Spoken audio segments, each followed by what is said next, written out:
बहुत स्वागत है आपका कहानी कुर्सी की देख रहे हैं आप। मैं हूं सौरभ आपके साथ। हमारे मेहमान समीर चौगांवकर जी, विजय त्रिवेदी जी, प्रोफेसर संगीत रागी जी और हर्षवर्धन त्रिपाठी जी।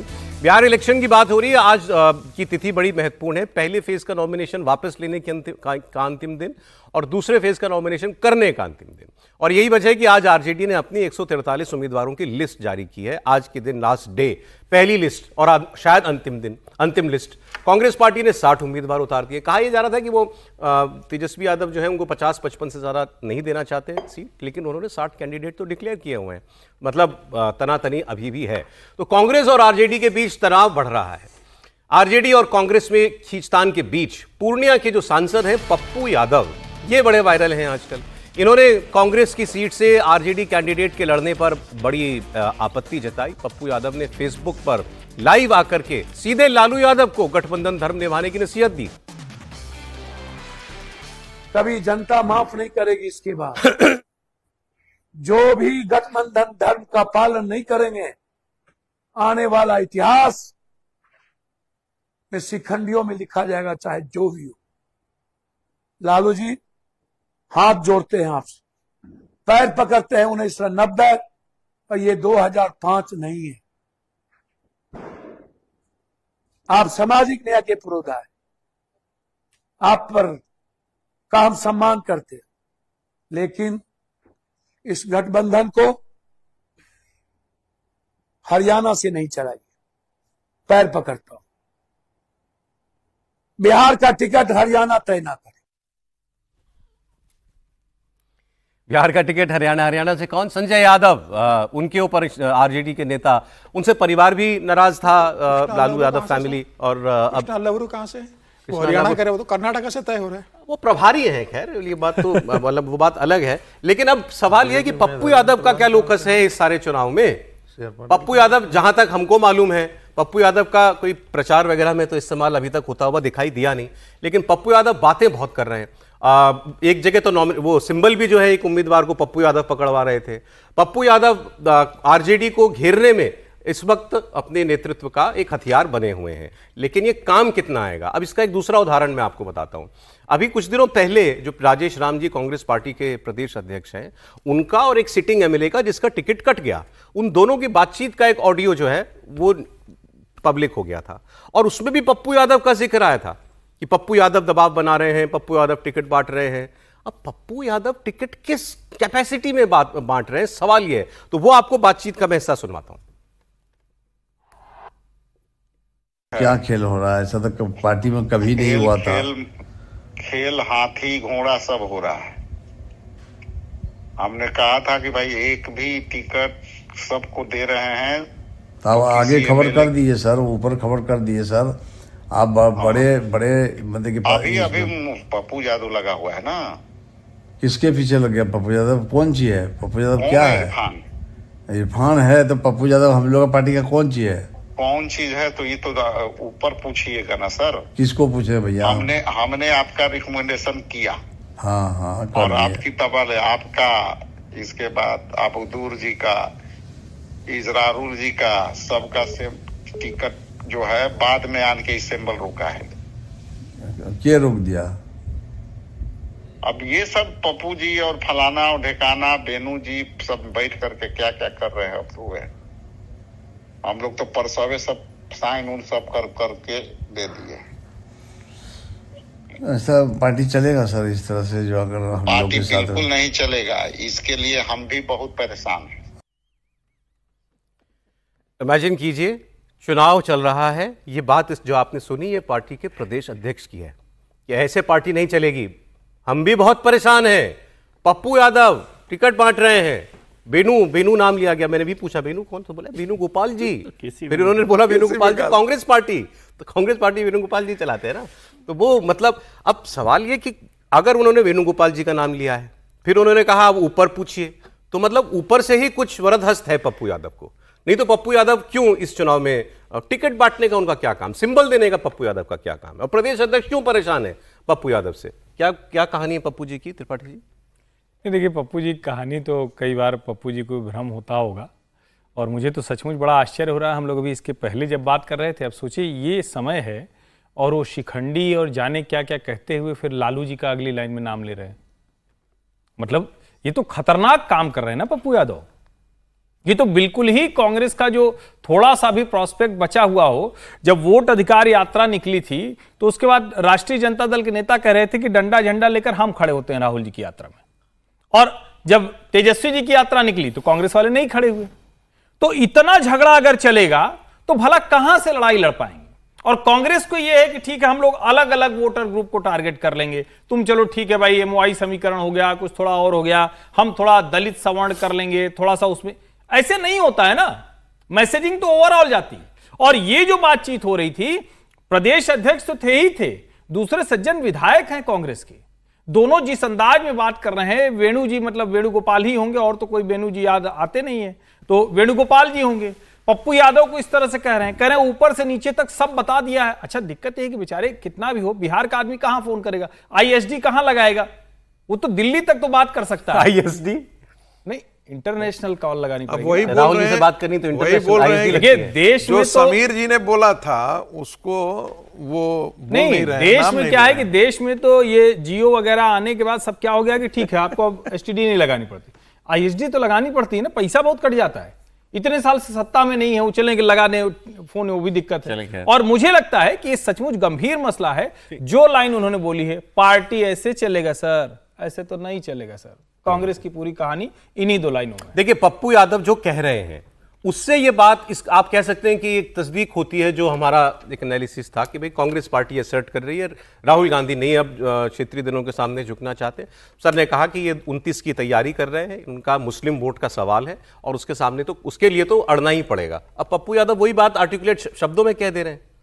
एक तो आपको ये बार बार क्यों कहते हैं कि पप्पू यादव कौन है? राजेश राम जी को जब वो पप्पू यादव जी फेसबुक पर या जहां भी लाइव कर रहे हैं उसके पीछे आईएनसी का वो लगा हुआ बैकड्रॉप, केवल पप्पू यादव ऐसा नहीं बोल रहे ना, वो कांग्रेस के पूरा उस पर बैकड्रॉप लगा हुआ है, जो होर्डिंग लगा है, जो भी आप कहें उसके थ्रू बोल रहे थे। इसका मतलब कांग्रेस की तरफ से उनको कांग्रेस बोल रही है, हाँ कांग्रेस बोल रही है, इसको इस तरह से मत लीजिए।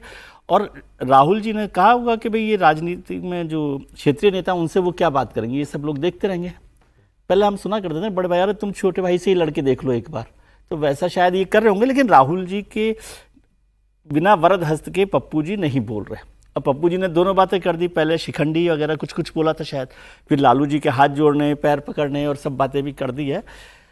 थोड़ा मुश्किल काम है जिसको लेकर ये बात हो रही है। लेकिन राजेश राम जिस तरह से प्रदेश अध्यक्ष हैं वो बात कर रहे हैं और कह रहे हैं कि नहीं चलेगा, वो पार्टी चलेगा कि नहीं चलेगा, वो चलेंगे कि नहीं चलेंगे, वो वेणुगोपाल जी की बात कर रहे हैं। पप्पू यादव की बात तो ठीक है, वेणुगोपाल जी की बात भी कांग्रेस का प्रदेश अध्यक्ष करके कह रहा है कि वेणुगोपाल जी की इससे मुश्किल थोड़ी सी ज़्यादा। और मुझे तो इसी बात पर हैरानी जो आपने पहले कहा कि 12,776 वोट का जो डिफरेंस है 0.03%, उस वोट को ये वैसा का वैसा हो गया। मुझे याद आया कि जो अभी गुजरात के जो पिछली बार चुनाव हुए थे जिसमें 77 पर पहुंच गई थी और बीजेपी को 99 पर पहुंचा दिया था, तो हम सोच रहे थे कि अगली बार का चुनाव तो कांग्रेस के लिए सबसे आसान होगा। तो अगली बार का चुनाव वो नरेंद्र का रिकॉर्ड भूपेंद्र ने तोड़ दिया, 150 सीटें हो गई।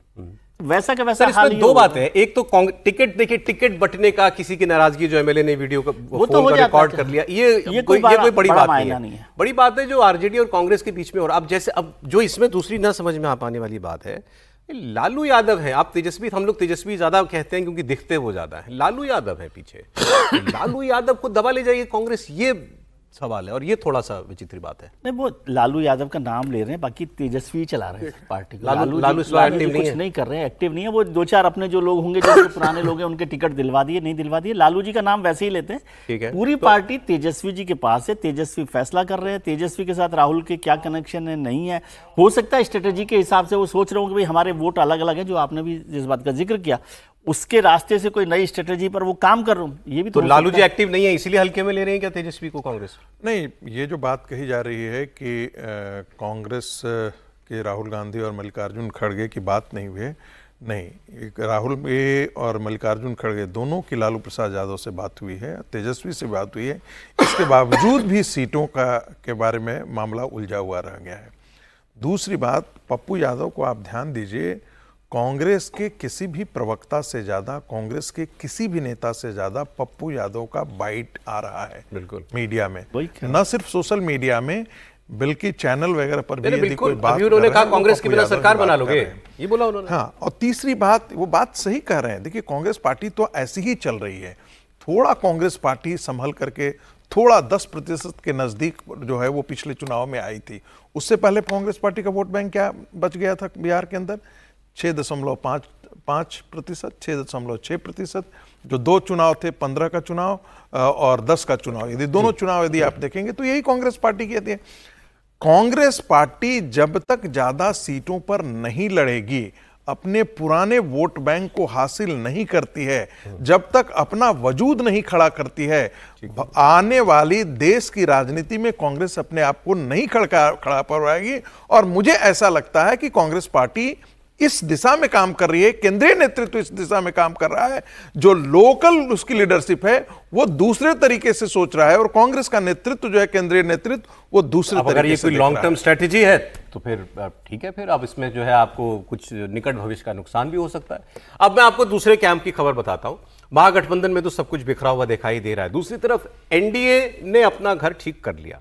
खुद गृहमंत्री अमित शाह ने अपने 3 दिन के बिहार दौरे के वक्त बागियों से लेकर नाराज नेताओं तक बहुत से लोगों से बात की, कईयों से मुलाकात की और ऐसे नेताओं को मनाया। बीजेपी किसी भी सूरत में कोई नुकसान अफोर्ड नहीं करना चाहती। बीजेपी की ओर से कुछ नेताओं को पहले ही टिकट कटने का मैसेज भी दे दिया गया था, जिसके बाद 2 विधायकों ने वीडियो संदेश जारी करके पार्टी के फैसले का स्वागत किया। पटना साहिब के विधायक विधानसभा अध्यक्ष नंदकिशोर यादव इसमें से एक है, उन्होंने वीडियो बनाया, इनका टिकट कट गया था, काम पार्टी के साथ है। दानापुर की पूर्व विधायक हैं आशा सिन्हा, कुम्हारा के विधायक हैं अरुण सिन्हा, इनके अलावा एक पूर्व नगर विकास आवास मंत्री सुरेश शर्मा हैं, आरा के विधायक और पूर्व मंत्री अमरेंद्र प्रताप सिंह हैं, सीनियर लीडर हैं। बीजेपी ने कुल 21 विधायकों के टिकट काटे हैं। फिर अमित शाह जी ने इन नेताओं की नाराजगी को खत्म करने के लिए कमान अपने हाथ में ली। तो ये मैसेजिंग जो है दूसरी तरफ से हो रही है। 3 दिन बाहर है, नीतीश कुमार से मिल रहे हैं, चिराग पासवान से मिल रहे हैं। अब एक आपको इंटरेस्टिंग चीज दिखाता हूं। बिहार की भागलपुर विधानसभा सीट पर बीजेपी ने रोहित पांडे को कैंडिडेट बना दिया। नाम का ऐलान हुआ और इसके साथ ही जमकर विरोध भी हुआ। पूर्व केंद्रीय मंत्री अश्विनी चौबे, उनके बेटे जो हैं 2015 में बीजेपी के उम्मीदवार थे, अर्जित शाश्वत चौबे, ये बागी हो गए। अश्विनी चौबे सेंटर में मंत्री थे, उनके बेटे बागी हो गए। निर्दलीय चुनाव लड़ने का ऐलान कर दिया, नॉमिनेशन करने पहुंच गए, लेकिन आखिरी वक्त पर सब पलट गया। भागलपुर सीट से बीजेपी ने टिकट नहीं दिया तो अर्जित चौबे निर्दलीय नामांकन भरने निकल पड़े थे। बड़ी संख्या में समर्थक साथ में थे, लेकिन नॉमिनेशन से जस्ट पहले इनके पास एक फोन आया और उन्होंने नॉमिनेशन नहीं किया। और वो फोन किसका था, आप खुद उनके मुंह से सुनिए। मैं तो जनता के साथ यहाँ पर नॉमिनेशन करने आया था, लेकिन हमारे शीर्ष नेतृत्व का जो अधिकार मुझ पर है, उनका जो मेरे ऊपर अधिकार रहा है, और आज मेरे पिताजी ने और मेरी माताजी ने मुझसे अभी मैं पिछले 3 दिनों से संपर्क में नहीं, अभी उनका संपर्क हुआ है और शीर्ष नेतृत्व का ये मुझसे डायरेक्ट कहना हुआ कि आप अपने दल में हो और आप अपने दल के साथ भागलपुर के जीत के लिए यश की प्राप्ति करो। उनके सामने समर्पित भाव से आज एक कार्यकर्ता के रूप में अपने आप को आपके सामने झुक करके प्रणाम करके माफी मांग के नतमस्तक होकर के यह वेदना के साथ, लेकिन हमारा शीर्ष नेतृत्व का आदेश सिर आंखों पर है। मेरे पिताजी माताजी ने मुझसे ये त्याग करने मुझे कहा है और मैं ये त्याग आप सबों के समक्ष कर रहा हूँ। ये नामांकन मैं यहीं पर वापस ले रहा हूँ। पिताजी माताजी ने त्याग करने को कहा है, मैं नामांकन वापस ले रहा हूं। अब पिताजी का फोन आया, मतलब अश्विनी चौबे जी का फोन आया, उनको किसका फोन आया और क्या कहा गया, इतनी प्रेम से कहा गया था कि जितना ये बता रहे हैं वो अलग बात है, लेकिन इफेक्टिव था। जो भी कहा गया उसका असर हुआ, नॉमिनेशन इन्होंने वापस ले लिया। दूसरी तरफ क्या हो रहा है, कोई कुर्ता फाड़ रहा है, कोई जमीन पर लोट के नागिन डांस कर रहा है, जिसको टिकट नहीं मिला लालू यादव के घर के बाहर। ये अंतर है और ये अंतर सबको बिहार में दिख रहा है। समीर जी देखिए, भारतीय जनता पार्टी का काम करने का तरीका देखिए। अमित शाह जी पटना में थे और गुजरात में पूरे घर के बदल डाले, रातों रात कैबिनेट का पूरा रिशफल हो गया। दिवाली के 2 दिन पहले किसी ने चू चपड़ नहीं की, पूरा इस्तीफा हुआ, जिनको मंत्री बनाना था बना दिया गया। और अमित शाह जी पटना के अंदर, ये नहीं हुआ कि अमित शाह जी को डैमेज कंट्रोल करने के लिए अहमदाबाद जाना पड़ा। नड्डा जी अहमदाबाद के, अमित शाह जी पटना के अंदर बागियों से बात कर रहे थे और बागियों से अमित शाह जी ने एक को फोन करके बात की और ये बहुत स्पष्ट संदेश दिया गठबंधन के नेताओं को। चिराग पासवान से ये कहा, उपेंद्र कुशवाहा से कहा, जीतन राम मांझी से कहा, संजय झा से कहा जो कार्यकारी अध्यक्ष जनता दल यूनाइटेड के, कि मिलकर चुनाव लड़ना है। 243 पर एनडीए के उम्मीदवार है। एक स्वर में सब देखा कि सब मिलकर चुनाव लड़ रहे हैं। जहां जहां पर लग रहा था कि बागी नीतीश कुमार का कहना नहीं मान रहे या भारतीय जनता पार्टी का कहना नहीं मान रहे, अमित शाह जी ने पर्सनली व्यक्तिगत तो सबको फोन करके उम्मीदवार को बिठाया। तो संगठन इस तरीके से काम करता है। संघ जमीन स्तर पर काम करना शुरू कर चुका है। प्रधानमंत्री मोदी 4 दिन के अंदर 14 रैलियां करने वाले हैं पहले फेज के अंदर, मतलब प्रतिदिन 3 रैलियां प्रधानमंत्री मोदी करेंगे। तो संगठन इस तरीके से काम करता है। बड़े नेता राहुल गांधी भी रैली करेंगे, उनका भी आ गया चार्ट। राहुल गांधी रैली करे ना करे, राहुल गांधी पहले भी बिहार होके आ गए हैं। राहुल गांधी पहले अपने गठबंधन का समस्या भी निपटा देते हैं। तो इस तरीके से अगर आप काम करोगे तो पार्टी को समझ में आता है। अगर विपक्षी हालत देखेंगे तो लोग सर्कस है, मतलब आप देखें तो ग्रेट कांग्रेस सर्कस के समान। ये राहुल गांधी पर कुछ खबर है इनके पास। देखिए राहुल गांधी कहाँ रैली करेंगे, आपने कहा जब जम्मू एंड कश्मीर में रैली कर रहे थे तो उनको सीटें दी गई थी जम्मू की, लेकिन वो रैली सबसे ज्यादा की पता है कहाँ, कश्मीर के अंदर है। तो उनको बार बार फारूक अब्दुल्ला और उमर अब्दुल्ला कह रहे थे कि भाई ये तो हमारी सीटें हैं, आप जाइए वहां जाइए। तो उनको लग रहा था कि वहां जाएंगे वहां से हम पिट जाएंगे, और वहां से पिट जाएंगे तो कम से कम कर गई। वही है ना, उनको था कि से भाई यहाँ तो हार गए, जहां जहां उन्होंने कैंपेन किया हार गए। अब उनके समर्थक लोग कहने के लिए रहे कि भाई देखिए राहुल गांधी की यात्रा जहां पर हुई, आप उसके देखिए कहां पर का यात्रा हुई, वो सारे मुस्लिम बहुल एरिया थे, ठीक है। तो वो वहीं पर कैंपेन, हमको ये देखना है कि राहुल गांधी की यात्रा में कैंपेन कहां कंसंट्रेट कर रहा है। वो मुस्लिम जो बिहार शरीफ का होगा, नवादा का एरिया जो होगा मुस्लिम बहुल एरिया, सासाराम का, सीमांचल का एरिया जो है, अभी तो इतनी जानकारी आई है कि उनकी रैलियां जो है बड़े पैमाने पर राहुल गांधी की रैलियां लगाई जाएंगी, वो जो है वो कैंपेन करेंगे। अब एक दूसरी, लेकिन एक चूक जो है महागठबंधन एनडीए से हुई है। चिराग पासवान की पार्टी एलजेपी-आर की चुनावी शुरुआत -1 से हो गई। मतलब 29 सीटें मिली इनको लड़ने के लिए, उसमें से 1 सीट पर इनके उम्मीदवार का नॉमिनेशन रिजेक्ट हो गया, रद्द हो गया। तो अब 28 सीटें लड़ पाएंगे ये। चुनाव से पहले 1 सीट गंवा दी एनडीए ने। हुआ ये कि सारण जिले की मढ़ौरा विधानसभा सीट से इनकी उम्मीदवार सीमा सिंह ये नॉमिनेशन करने गई थी। भोजपुरी सिनेमा की अभिनेत्री हैं सीमा सिंह। एलजेपी-आर के टिकट पर चुनाव लड़ना था। नॉमिनेशन पत्र की जांच हुई तो पता चला कि उम्मीदवार की जगह प्रस्तावक का नाम लिख दिया, प्रस्तावक की जगह पार्टी का नाम लिख दिया। अब मढ़ौरा की सीट पर समीकरण बदल गए। सीमा सिंह के बाहर होने के बाद इस सीट पर मुख्य मुकाबला आरजेडी के मौजूदा विधायक जितेंद्र कुमार राय के लिए अब एक तरफा हो गया। हालांकि जनसुराज पार्टी के उम्मीदवार अभय सिंह कुछ चुनौती जरूर यहां पर पेश कर सकते हैं। चिराग पासवान की पार्टी ने इसे एक तकनीकी गलती बताया है और कहा है कि हम चुनाव आयोग से बात कर रहे हैं और हमें उम्मीद है कि ये नॉमिनेशन जो है वो एक्सेप्ट कर लिया जाएगा। देखिए वैसे तो है एक फॉर्म में आपने अगर कोई गलती कर दी तो हमें आमतौर पर लगता है कि भाई टेक्निकल कि हाँ, लेकिन सर बात अजीब सी मुझे लगी। गलती मानता हूं इस बात को, लेकिन फिजिकल फॉर्म में कुछ गलती हुई, आप वहां सुधार लो। जिसने जांचा बोला भाई वो हम हमेशा कहते हैं कि जो लोग ऑफिसर्स देखते हैं वो उस समय देख सकते हैं ना उसको, हाँ, उसी को चेक करना चाहिए। लेकिन अब ये गलतियां, जितने फॉर्म रिजेक्ट होते हैं वो तो नॉर्मली टेक्निकल गलती से ही होते हैं। अब एक आदमी 2 मिनट लेट पहुंचा था तो उसका नॉमिनेशन नहीं लिया। जम्मू कश्मीर तो आप कहते हैं कि ये तो बाद में लिया गया। विजय जी, जम्मू कश्मीर के अंदर 1987 का जो चुनाव हुआ था टेक्निकल ये पे 22% चुनाव का निरस्त इसी आधार पर किया गया था। और फिर मैं ये भी सोच रहा था कि अगर चुनाव आयोग एजेंट है बीजेपी का तो फिर तो फॉर्म ले लेना चाहिए। मैं वही दरअसल कह रहा हूं कि देखिए ये राष्ट्रीय जनता दल या कांग्रेस के प्रत्याशी का नॉमिनेशन निरस्त नहीं हुआ है, नहीं तो इसमें भी अभी आ जाता है कि देखिए वोट चोरी की शुरुआत अभी बिल्कुल ये महत्वपूर्ण बात ये है। और जब आप प्रत्याशी चुनते हैं, ठीक है, मैं किसी पर ये टिप्पणी नहीं कर रहा हूं, वो भोजपुरी अभिनेत्री हैं, गायिका हैं, जो भी उनका प्रभाव हो, वहां बहुत से ऐसे प्रभावशाली लोग हैं, लेकिन इतनी सामान्य समझ जिसको नहीं है, लोग 2 सेट 3 सेट 4 सेट वो उसको रखते हैं। जहां गड़बड़ लगे वहां पति पत्नी दोनों भर देते हैं, किसी एक को डमी भराया जाता कैंडिडेट भी होते हैं। अगर इतने के बावजूद, और ये मढ़ौरा सीट है, यहां से 15 में भी राष्ट्रीय जनता दल जीता, 20 में भी राष्ट्रीय जनता दल जीता, और 15 में तो जब बीजेपी लड़ी थी तो बहुत जबरदस्त उसको वोट मिले थे। 20 में जेडीयू के पास थी लेकिन उतना उसको नहीं मिला था। एलजेपी तो वहां बहुत कम पाई थी, 6-7 हजार वोट पाई थी, फिर भी उसको मिल गया। और उसके बाद आप अपने प्रत्याशी को ठीक से नामांकन भी नहीं करा सक रहे हैं। तो ये सीधे सीधे लोक जनशक्ति पार्टी की कमी है, उस प्रत्याशी की कमी है। बाकी ये अच्छा है कि ये एलजेपी का हुआ है। चुनाव आयोग एकदम दुरुस्त काम कर रहा है। हालांकि मतलब ये प्रस्तावक ये जो जाते हैं फॉर्म बने, वो लीगल एडवाइजर या लॉयर उनके साथ लॉयर और ही लेके जाते कैंडिडेट तो भरते नहीं, कैंडिडेट थोड़ी भरता होगा, फॉर्म थोड़ी भरता, उसमें बहुत सारे पेपर्स भी होते हैं, बहुत सारे आमतौर पे तो पार्टी में बाकायदा एक टीम होती है जो हर प्रत्याशी का जब होता है चेक करते हैं, अजीब सी बात है। लेकिन सारी डिटेल्स होती है, फाइनेंस की है, अपराधों की है।